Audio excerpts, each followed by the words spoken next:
Beberapa saat setelah kepolisian Sacramento datang, Gail Bertram juga mendatangi tempat kejadian di mana Teresa menemukan Brad Partridge. Ia diberitahu oleh polisi Sacramento yang hadir bahwa Partridge telah meninggal dan Teresa tidak sadarkan diri. Jane juga berada di sana meminta air, yang kemudian digunakan Jane untuk dengan lembut menyeka darah dari wajah Teresa. Sementara di tempat lain, seorang pria yang sedikit mabuk keluar dari restoran, dan meskipun ditegur oleh seorang pelayan, ia masuk ke mobilnya dan pergi. Dia sangat kesal ketika dihentikan oleh polisi. Dia terus mengemudi sambil berbicara dengan petugas polisi dan tak lama kemudian mobilnya meledak. Di rumah sakit, Teresa terbangun dengan Jane di sisinya. Dia tidak terluka selain luka bakar akibat alat kejut listrik. Jane memberitahunya bahwa Rejon menandai wajahnya dengan darah Partridge. Teresa memberitahu Jane kata-kata terakhir Partridge adalah Tiger Tiger. Teresa mengatakan Rejon pasti memiliki kemampuan cenayang, yang membuat Jane berpikir. Dan di luar, dia menelpon Sophie Miller, tetapi hanya mendapatkan mesin penjawabnya. Dr. Miller. Sophie.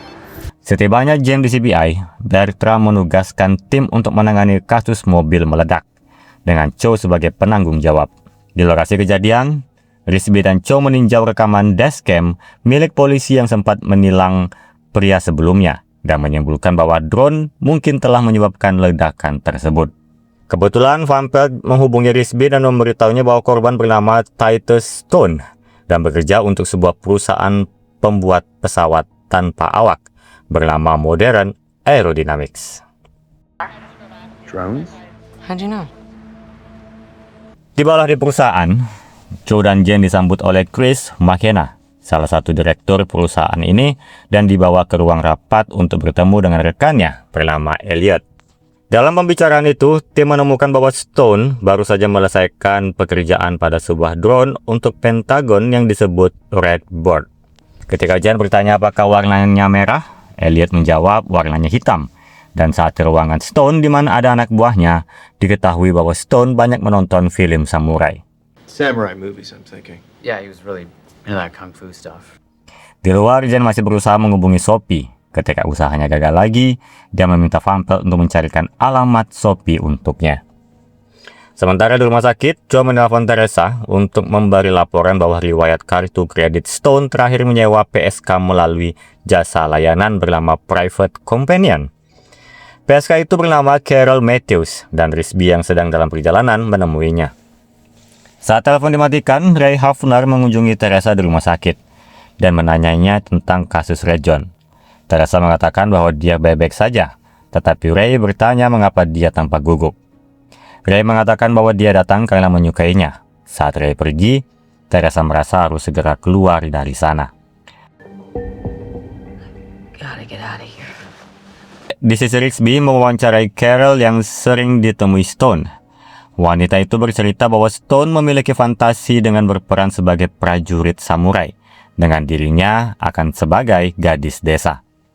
Carol mengatakan Stone baru-baru ini terlihat sedih. Stone membayar ekstra setengah jam hanya untuk berpelukan dengannya. For an extra half hour, just, cuddling. Pindah ke CBI, Teresa kembali bekerja dan melihat Van Pelt yang mencoba merecovery data hard disk milik Stone yang hilang.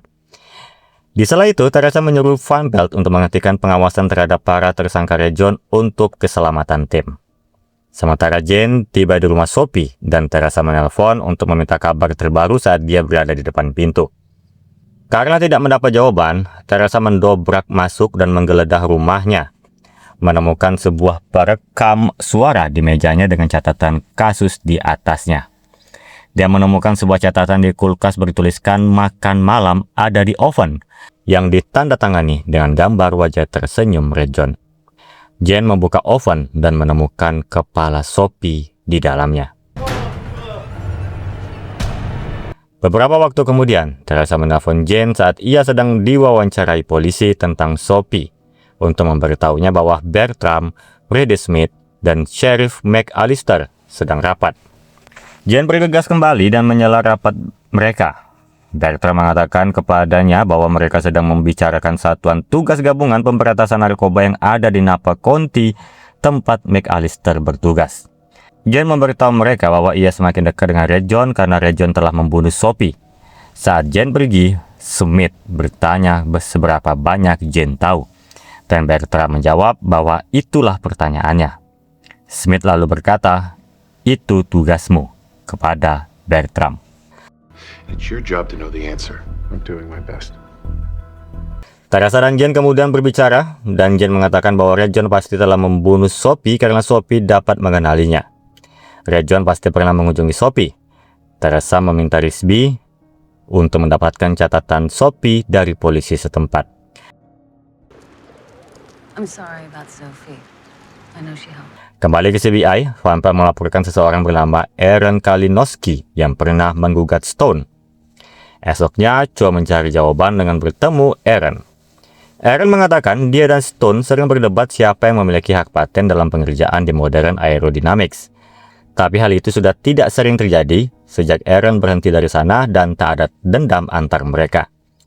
Jika ada informasi penting, Aaron mengatakan 6 minggu lalu, Stone menelponnya tentang sistem yang dijual mereka ke militer yaitu Redbird. Terjadi kecelakaan di Afghanistan. Salah satu Redbird meleset mengenai rumah warga sipil dan memakan 10 korban. Stone khawatir ada masalah jadi meminta Aaron untuk melakukan pengecekan bersama. Tapi beberapa hari kemudian Stone menelpon kembali dan menyatakan semua baik-baik saja. Oh, look out. Kemudian tim sedang mendiskusikan kasus saat ini ketika Jen bertanya apa yang dimakan Stone untuk makanan terakhirnya. Setelah diberitahu dia makan ayam goreng, burger keju, dan makaroni keju, Jen mengatakan bahwa mereka harus memanggil para tersangka keesokan harinya karena dia telah memecahkan kasus ini. Esoknya McKenna dan Elliot dipanggil ke CBI. Jen mengatakan bahwa baik McKenna dan Elliot bukanlah pembunuh Stone, tapi Stone melakukan bunuh diri. Stone adalah pecinta samurai. Kegagalan sistem Redbird mempermalukan dirinya sendiri, sehingga dia melakukan seppuku, cara bunuh diri samurai dengan menggunakan pedangnya sendiri. Dalam kasus Stone, dia mengarahkan Redbird buatannya dengan membawa bom ke arah mobilnya.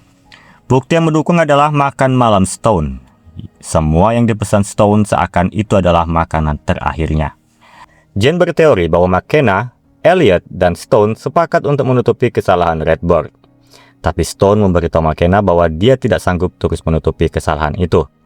Dan McKenna tidak berusaha melarang Stone karena ketika Stone mengatakan tidak bisa hidup seperti ini, berita kematian Stone esoknya muncul. McKenna pergi ke ruangan Stone, membuka laptop Stone yang berisi surat kematian dan menghapus seluruh isi hard drive, membuat dia bisa dituduh atas penghambat penyelidikan dan pembunuhan tidak berencana. Masalahnya, Van Pelt dan Aaron bisa merecovery hard disk Stone dan menemukan surat wasiatnya. McKenna mengatakan tidak mungkin karena dia telah merusak piringan hard disk itu. Secara tidak langsung, McKenna masuk jebakan karena sebenarnya hard disk itu memang tidak bisa diperbaiki, tapi dia sendiri yang mengaku telah merusaknya. Dim numbers. Gibberish. Oops. Kasus pun selesai. Teresa dan Jen lalu pergi untuk menjawab telepon Risby yang ada di rumah Sophie. Risby mengatakan bahwa ada 4 kemungkinan nama untuk Red John dalam daftar klien Sophie. Ketika dia memberitahu Jen bahwa salah satunya bernama J-Rod, Jen mengatakan Rod adalah bahasa Jerman untuk merah dan menyebutkan bahwa orang itu adalah Red John. Sayang, Risby mengatakan catatan J-Rod hilang. Jen sudah menduga ini, tetapi itu tidak masalah karena dia tahu sesuatu yang tidak diketahui Red John. Sophie tidak mengetik catatannya sendiri. Dia menggunakan jasa pengetikan. Sisanya, Sophie selalu mentranskripkan para klien dengan alat perekam. Di kamar CBI, mereka mendengar rekaman Sophie tentang J-Rod yang datang karena mengeluhkan punya masalah akrofobia atau takut ketinggian yang parah. Deskripsi J-Rod sendiri masih samar karena masing-masing dari 6 tersangka memenuhi kriteria yang disebutkan. Tapi menurut Sophie, ada satu hal yang nyata. J-Rod memiliki fobia lain yang masih harus diperiksa dan menantikan sesi selanjutnya dengan J-Rod. rekaman Sophie berakhir dan ini menjadi petunjuk tambahan penting untuk mengidentifikasi Red John.